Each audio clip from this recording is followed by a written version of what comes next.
Few days back, I was watching the movie Chitrangada, which was directed by Rituparna Ghosh. The movie revolves around Rudra, a choreographer who falls in love with Partho, a percussionist. But the twist is, Rudra's journey is not just about love. It is also about questioning identity, societal expectations, and what it means to truly be yourself. In the movie, Rudra decides to undergo gender reassignment surgery. Not because he feels incomplete, but because he believes that it is the only way his love with Partho will be accepted in society. The story delves into how society defines gender and the pressure to fit into certain roles. It asks a powerful question: why does love or identity need to be explained or justified? Let's be real for a second. Whatever you think you know about gender, just forget it. If you have ever looked at the world and thought, oh, gender is simple, male, female, man, woman, and done, just pause. Because Judith Butler's Gender Trouble is going to turn that idea completely upside down. Gender Trouble is not just a book about gender. It is a puzzle that will leave you questioning everything you thought was true. Imagine the very concepts of male and female, sex and gender, the roles we are assigned from birth. They are all just social performances. Yes, you heard that right. What you thought was natural about gender is actually something we act out every single day.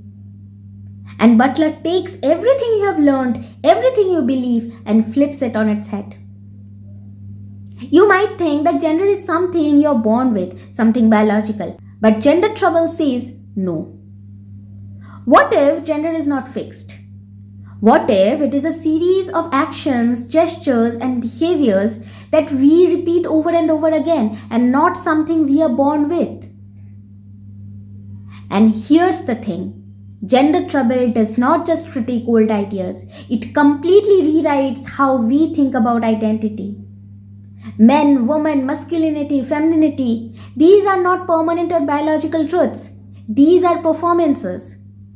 So when you delve into Butler, prepare to be confused, challenged, and maybe even frustrated. But ultimately, at the end of this video, you will walk away with a radically new understanding of gender, and that will never let you see the world the same way again.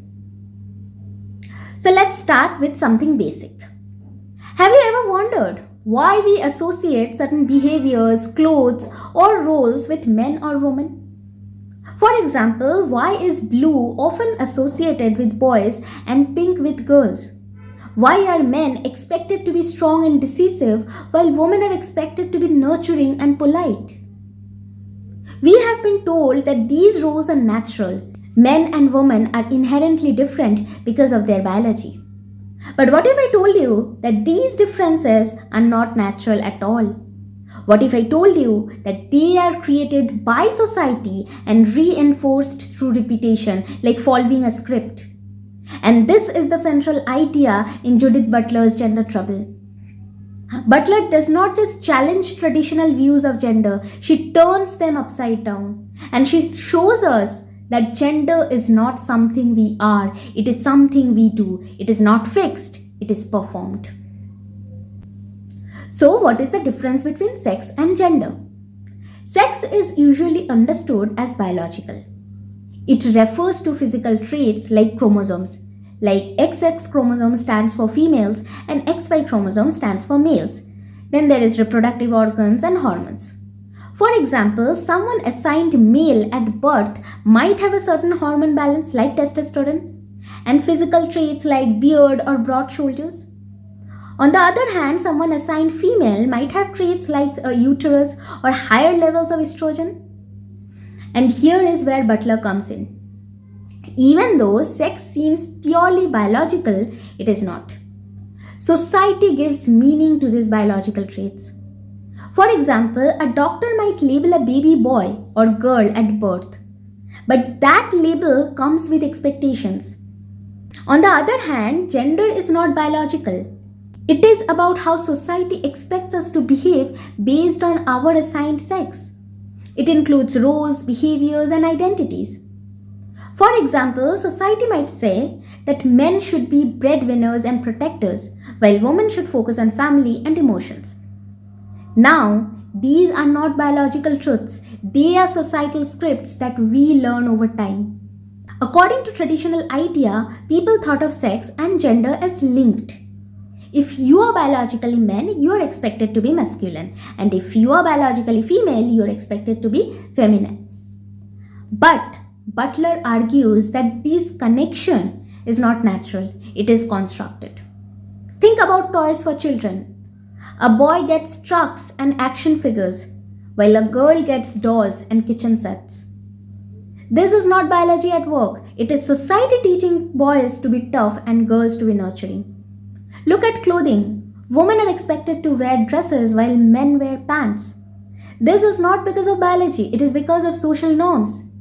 And here is where Butler asks her key argument. What if gender is not something we are because of our biology? What if it is something we perform through our actions, behaviors, and expressions? For Butler, gender is performative. It is like a play where we act out our roles every day, following the scripts society has written for us. And just like in a play, if we change the script, we can change the meaning of gender itself. And in Gender Trouble, Butler questions whether the distinction between sex and gender is as clear-cut as it seems. She argues that both sex and gender are social constructs. This means even what we think of as biological, that is our physical bodies, is shaped by cultural and social norms. Butler says that the distinction between sex and gender turns out to be no distinction at all. But what does she mean by this? She suggests that our understanding of sex, which appears to be natural and given, is actually the result of cultural processes. Society gives meaning to our bodies, deciding what it means to have a male or female body. Butler's argument is important because she challenges the assumption that sex is purely biological and natural. She explains the very categories of male and female bodies are constructed through language, culture, and politics. For example, think about how society assigns meaning to physical characteristics. If someone has XY chromosome or a penis, they are immediately categorized as male, and a host of expectations follows. Similarly, a person who has uterus and XX chromosome is categorized as a female. But who decided that these traits define maleness or these traits define femaleness? That decision is shaped by cultural and historical contexts. Butler also critiques scientific discourses that claim to discover sex. She argues that science itself operates within cultural norms and power structures. It means that it is not free from bias. So, even the supposedly neutral language of biology is influenced by societal ideas of what constitutes a male or female body. So, if sex is not natural or fixed, then gender comes even more clearly constructed. Butler explains that gender is not a natural expression of biological sex, but it is a set of behaviors, roles, and identities that society imposes and reinforces. For example, the idea that women are nurturing or men are aggressive is not derived from biology. It is a cultural narrative that is taught, learned, and repeated. Butler argues that by separating sex and gender, traditional theories still reinforce a hierarchy where sex is seen as real material base and gender is just the social overlay. Butler's critique of the distinction between sex and gender matters because it challenges the way we think about identity, power, and norms. By showing that even our understanding of sex is constructed, she opens the door for people to question rigid binaries and create space for more fluid and inclusive identities. If sex is not a natural, fixed category, and if gender is not a direct expression of sex, then we are free to imagine new ways of thinking about identity. And this is why Butler's ideas remain so relevant today in conversations about LGBTQ rights, feminism, and even everyday expressions of who we are. From the moment we are born, society begins teaching us how to act according to our assigned gender. For example, little girls are often given dolls, toy kitchens, or princess costumes, while boys are given toy cars, action figures, or building blocks. And these small choices reinforce the idea that girls should be nurturing, domestic, and boys should be active and ambitious. It doesn't just stop there. Think about how children are praised differently. A boy who climbs a tree might be called brave or strong, while a girl doing the same thing might be told to be careful or act like a lady. And these social cues are repeated over and over again, and this shapes how boys and girls think they are supposed to behave. This repetition of behaviors and expectations is what Butler calls gender performance. And it is not limited to childhood. Take something as everyday as clothing. Dresses, makeups, and high heels are often seen as feminine, while suits, short hair, and sturdy boots are labeled masculine. But these associations are not natural. They are culturally constructed. In fact, in some cultures and historical periods, men wore what we might now consider feminine clothing. Think of the 18th century European men in wigs, stockings, and ornate coats. There's another example, walking style.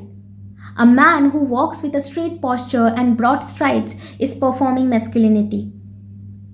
On the other hand, a woman walking with swaying hips and shorter steps is performing femininity. These are not innate behaviors, they are learned and rehearsed to fit societal expectations of how men and women should move. And Butler takes this idea even further with the concept of gender performativity. She explains that gender is not just a performance we consciously decide to put on. It is something that society continuously reinforces through rituals, language, and action. Butler argues that this performativity creates the illusion that gender is natural or fixed. We see these repeated performances everywhere in movies, advertisements, schools, and even in casual conversations.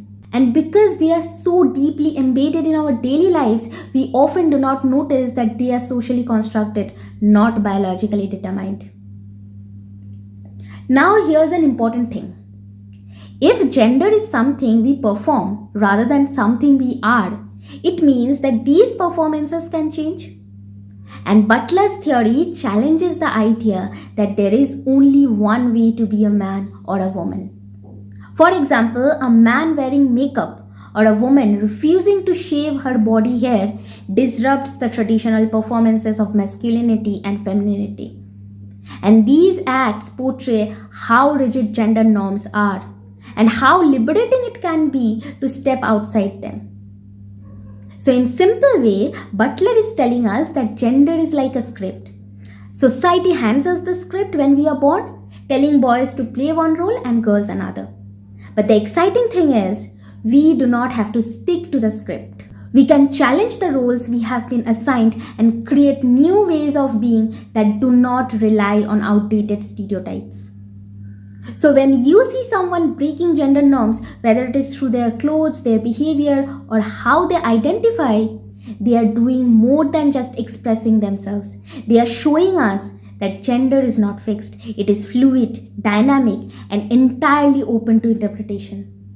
And this is what Judith Butler's concept of gender as performance teaches us. We are not bound by the roles society assigns us. And when we break from these roles, we make space for a world where everyone can truly be themselves. Therefore, Judith Butler's gender trouble not only challenges the idea of fixed gender identities, but it also critiques the underlying systems that sustain these ideas. And over here, I need to discuss two key concepts that she uses to deconstruct these systems. First one is phallogocentrism and second one is heterosexual matrix. To understand phallogocentrism, let's break the term down. Phallo refers to the phallus, a symbol of masculinity and patriarchal power. And logocentrism refers to the Western belief that language and logic hold the key to truth and reality. Now put these two terms together. Phallogocentrism means that language and knowledge are shaped by a masculine perspective, where male experiences and ways of thinking are favored, thereby marginalizing the feminine. Butler argues that even neutral or objective languages like science, philosophy, or law is deeply rooted in patriarchal values. For example, the male body has often been treated as the default or standard in medical studies, and the female body is considered different or other. We generally use terms like mankind or he as a universal pronoun, and this prioritizes masculinity. And this frames masculinity as the norm. This male-centered overview is so deeply embedded in our cultural systems that we often do not notice it. And according to Butler, phallogocentrism does not just shape how we think about gender, it also influences how we think about power, identity, and relationships. Butler critiques this structure because it creates a hierarchy where masculinity is seen as rational, powerful, and dominant, while femininity is viewed as emotional, weak, or subordinate. And this binary framework or binary system limits how we understand gender and identity. And this forces everyone into narrow categories based on outdated notions of masculinity and femininity. Now comes the second concept, heterosexual matrix. Imagine society has a blueprint or system that dictates how people should think about gender, sex, and sexuality. This is what Butler calls the heterosexual matrix. Society assumes that sex is binary. You are either male or female based on your biology. And based on this biological sex, you are assigned a gender identity. Male corresponds to masculinity and female corresponds to femininity. And finally, this gender identity determines your sexual orientation, with heterosexuality being the default. So in a simple way, men are expected to desire women and women are expected to desire men. And this system creates a rigid structure where biological sex, gender identity, and sexual desire are all neatly aligned. For example, a person assigned male at birth is expected to be masculine, identify as man, and be attracted to woman. Similarly, a person assigned female at birth is expected to be feminine, identify as woman, and be attracted to men. But there's a problem. This system does not account for the vast diversity of human experiences. It erases people who do not fit into these categories, such as transgender, non-binary, or queer individuals. Butler argues that the heterosexual matrix creates the illusion that these categories, male and female, masculine and feminine, heterosexual and homosexual, are natural and unchangeable. In reality, they are socially constructed. They are the result of societal norms and expectations, not biological truth. So both phallogocentrism and heterosexual matrix work together to reinforce traditional ideas about gender and sexuality. They shape everything from how we speak and think to how we behave and relate to others. For example, movies and advertisements often portray heterosexual relationships as the norm, reinforcing the idea that anything else is deviant. Even legal systems often uphold these structures by defining gender and marriage in binary heterosexual terms. And what is the result? People who do not conform to these norms are often marginalized, misunderstood, and excluded. Butler also critiques other theorists like Simone de Beauvoir and Louis Irigaray. For example, Beauvoir in The Second Sex said, "One is not born but rather becomes a woman." Beauvoir argues that gender is not something we are born with, but it is something that is constructed by society.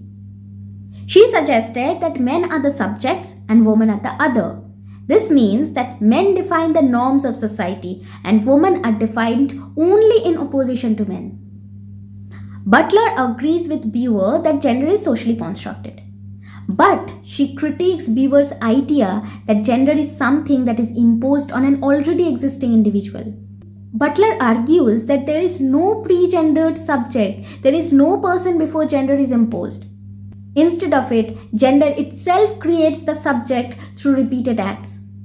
In a simple way, it's not that gender is applied to an existing individual, but gender forms who we are through the actions we perform. So Butler says that both sex and gender are constructed, not just gendered. And it is through these performative acts of gender that we create the illusion of a stable identity. Similarly, Irigari argues that in a phallocentric system, that is a system dominated by male-centered ideas, male are the subject and women are completely excluded. She believes that women need to create their own language and identity to exist outside the male-dominated system. Butler critiques this idea by saying that even this attempt to create a separate feminine identity still relies on the same binary system of men versus women. Butler believes that instead of trying to establish a new feminine identity, we should break down the whole system of binaries altogether. For Butler, gender is not something fixed, like men versus women, but it is performative. It is created through actions and behaviors, not something natural or essential. Butler critiques the concept of universal woman as foundational to early feminist movements, which often assumed that all women shared a common identity and expression of oppression. This idea simplifies the complex realities of women's lives, and it marginalizes those who do not fit into the narrowly defined category of women. For example, second wave of feminism often focused on issues like reproductive rights, workplace equality, and domestic roles. These are issues that primarily reflected the experiences of white, middle-class, heterosexual women. However, women of color, working-class women, lesbian women, and other marginalized groups faced additional forms of oppression like racism, classism, and homophobia that these feminist movements failed to address. Butler challenges this essentialist understanding of women and argues that it excludes more voices than it includes. A key element of Butler's critique is her rejection of the idea that woman is a stable and natural category. Instead, she sees the term as a social construct created through cultural and linguistic practices. She draws on Michel Foucault's theories of power and discourse to show how categories like woman are not universal truths, but they are produced and maintained by a system of power that enforce norms and hierarchies. This means that the category woman is not only exclusionary, but also serves to reinforce the very structures of power that feminism seeks to dismantle. So for Butler, focusing on a single identity like woman risks creating new hierarchies within feminism by privileging the experiences of some women over others. Butler's critique aligns with the concept of intersectionality introduced by Kimberly Crenshaw. This recognizes that individuals experience multiple overlapping systems of oppression based on race, culture, gender, and sexuality.